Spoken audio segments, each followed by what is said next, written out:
Let's talk about a bunch of pitchers up next on Fantasy Baseball Today in 5.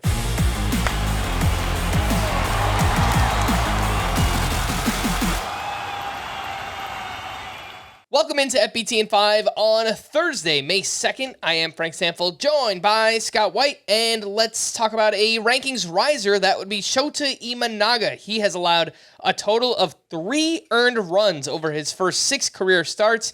He was at the Mets on Wednesday where he threw 7 shutout innings with 7 strikeouts, 15 swinging strikes, and he has just been money. It's a .78 ERA, a .75 whip.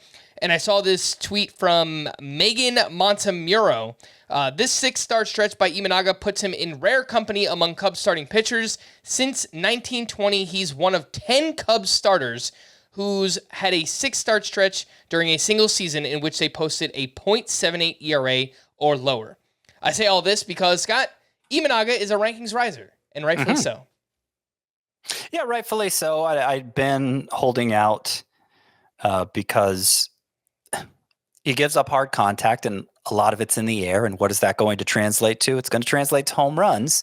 And I've said from the very beginning, that's Imanaga's profile. So the strikeouts could be great. The whip could be great because he's a great strike thrower. And fly balls that aren't home runs generally turn into outs. So the hits should be suppressed. But that ERA may be kind of yucky in the end. Well, it may be or it may not be. In the meantime, the strikeouts and the whip should be great. And so far, the home runs haven't been an issue. I still think as the weather warms up, as he has some of those Wrigley Field starts where the wind's blowing out, there will be days where you regret having Imanaga. But there will be many more days where you're thrilled to have Imanaga, and you should kind of just consider him a must start going forward. And so that's how I rank him. He's in, once I update it again, following this start, he'll be in my top 30 at starting pitcher. Somebody who's been falling down the rankings is Joe Musgrove, but he had an encouraging start here on Wednesday. 6 innings, 2 runs, 9 strikeouts to 0 walks up against the Cincinnati Reds. Scott, does this look like the start of the turnaround here for Musgrove? Was there enough in this start?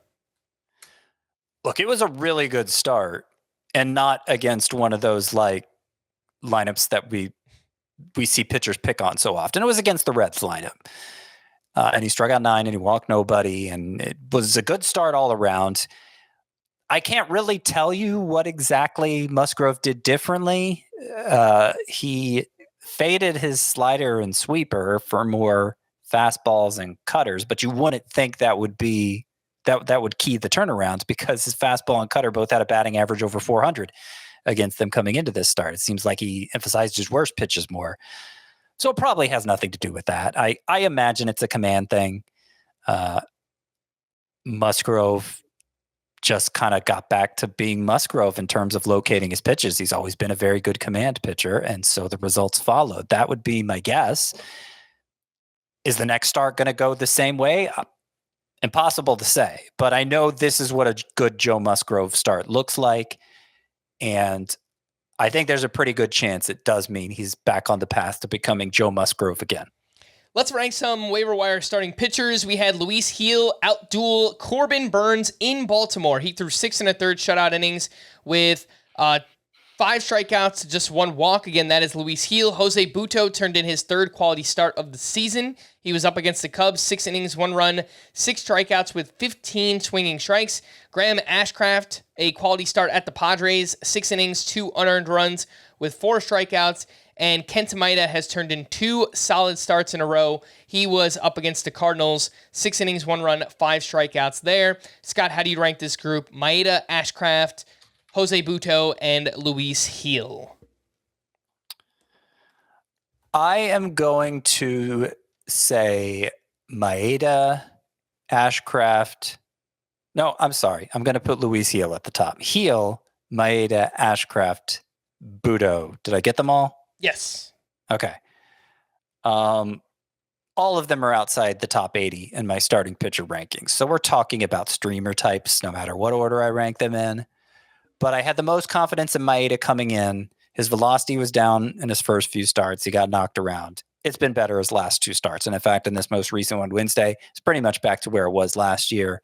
So I think I think he's back on track and could perform like a streamer type moving forward. Ashcraft, I'm putting him second because he has made a change. He's added a pitch, a sinker, which isn't very good on its own, but it seems to have improved the effectiveness of the pitches he already had, the cutter and the sweeper, or the slider, I should say, both of them better whiff rate than before. His swinging strike rate is up overall. I could see Ashcraft being kind of a mid-threes, 1.25 whip, mid-threes ERA, 1.25 whip guy that you stream.